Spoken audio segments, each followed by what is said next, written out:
गणतंत्र दिवस की हार्दिक बधाई एवं शुभकामनाएं आप सभी को। दूसरी बात कि सोनू जी को भी बहुत बहुत बधाई, बहुत बहुत शुभकामनाएं उनके नए इस प्रतिष्ठान के लिए। और जितने भी हमारे ये छात्र एवं छात्राएं जिन्होंने अच्छा प्रदर्शन किया है और अपने कुरहनी का नाम रोशन किया है, उनको भी बहुत बहुत बधाई एवं शुभकामनाएं।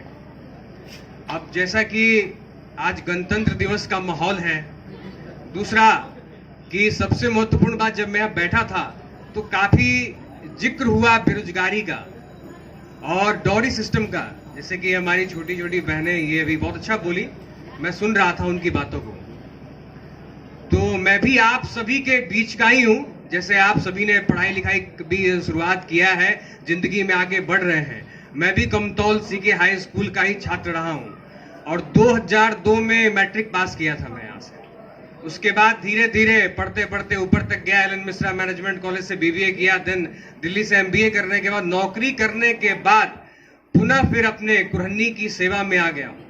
एक दिनकर जी ने एक लाइन बोला है, जननी जन्म भूमि स्वर्ग से महान है। जननी मतलब माँ और जन्म भूमि मतलब जहां पे आप जन्म लिए हो। तो फिर माँ के लिए, जननी के लिए तो फिर हमने करके दिखाया, अपने पैरों पे खड़ा होकर नौकरी भी किया। और उसके बाद अब जन्मभूमि के लिए काम करने का वक्त था, तो सब कुछ छोड़कर एमबीए के बाद लास्ट ईयर हमने रिजाइन किया इंडिया टुडे ग्रुप से, जो एक मीडिया कंपनी है, टॉप 5 इंडिया की मीडिया कंपनी है। वहां से छोड़ के कुरहनी की सेवा में हूं, आप सभी के बीच हूं। तो मौका मिला आप सबों को के बीच संबोधन करने का। बेरोजगारी की चर्चा हुई। आप जानते हैं कि बिहार की बेरोजगारी दर क्या है?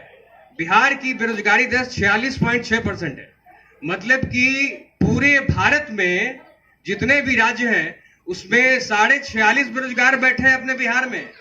और जो 46.5 के अलावा जो 53-54% बचे, उसमें तमाम राज्य हैं। मतलब 100 में 46 बेरोजगार यहां बैठे हैं और बाकी 53 में पूरा का पूरा देश है।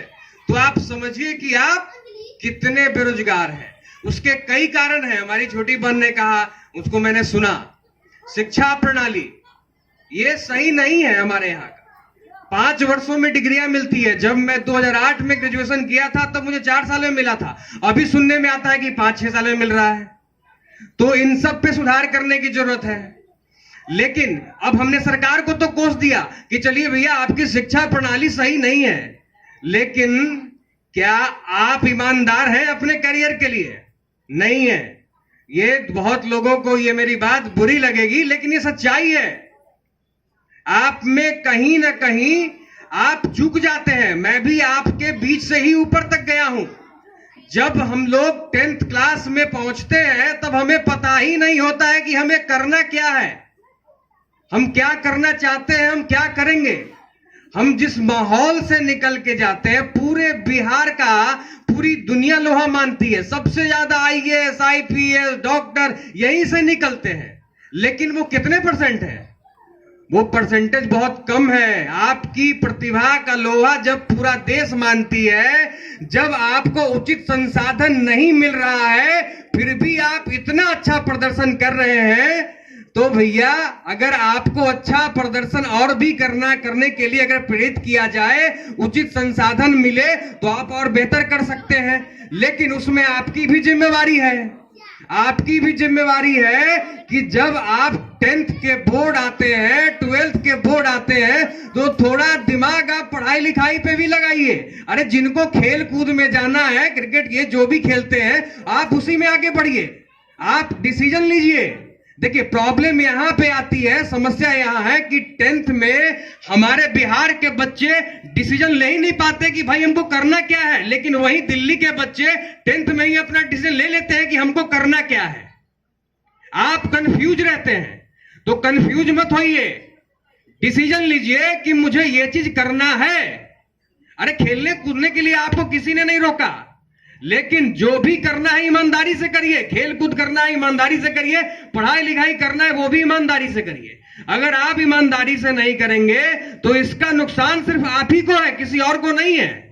ये बात जान लीजिए। आप जब धीरे धीरे बड़े होंगे, 25-26 आते आते बिहार में शादी ब्याह करके निपटा दिया जाता है। आप सब जानते हैं ना। दिल्ली में 30 तक चलता है, लेकिन हमारे बिहार में 25 तक निपटा ही दिए जाते हैं, लड़के लड़की सब।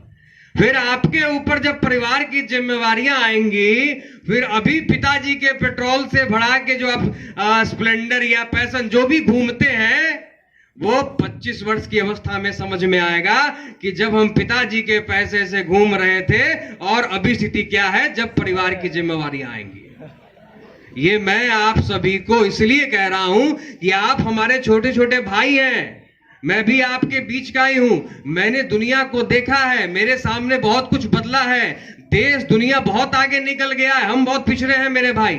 दुनिया मेट्रो पर चढ़ रही है, दुनिया मेट्रो पर चल रही है, हम अभी भी ऑटो से ऊपर नहीं उठ पा रहे हैं, तो उसके जिम्मेवार कहीं ना कहीं हम हैं। मैं एक जगह गया था, एक जगह कहीं चुनावी भाषण था, तो वहां पे बहुत लोग था, तो मैंने बहुत कुछ बोला वहां पे कि हम लोग बार बार अपने आप को नहीं, अपने खुद में सोचते हैं, कोसते हैं कि अरे यार हम बहुत पिछड़े हैं, हम बहुत देश दुनिया से पीछे हैं। कारण अब तो डिजिटल युग है, सोशल मीडिया का टाइम है, फेसबुक देखते हो आप, टीवी देखते हो, उसमें आप सब कुछ देखते हो, अरे मेट्रो है, ये है, वो है, मेरे पास कुछ नहीं है।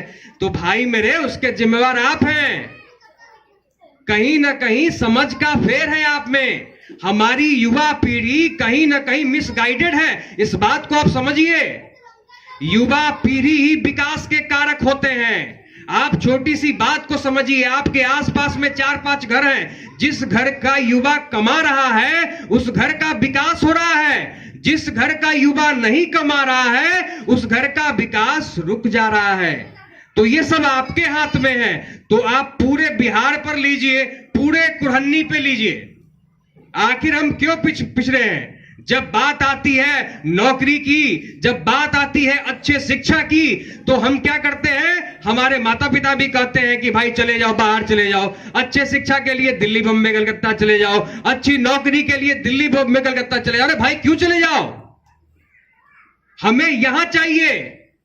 संविधान में आपको 5 साल में एक बार मौका मिलता है वोट डालने का, वोट आपका अधिकार है। आप वोट डालते हैं यहां के नेताओं को और रोजगार और उचित शिक्षा मांगने जाते हैं बंबई के नेताओं से, बंबई की सरकार से।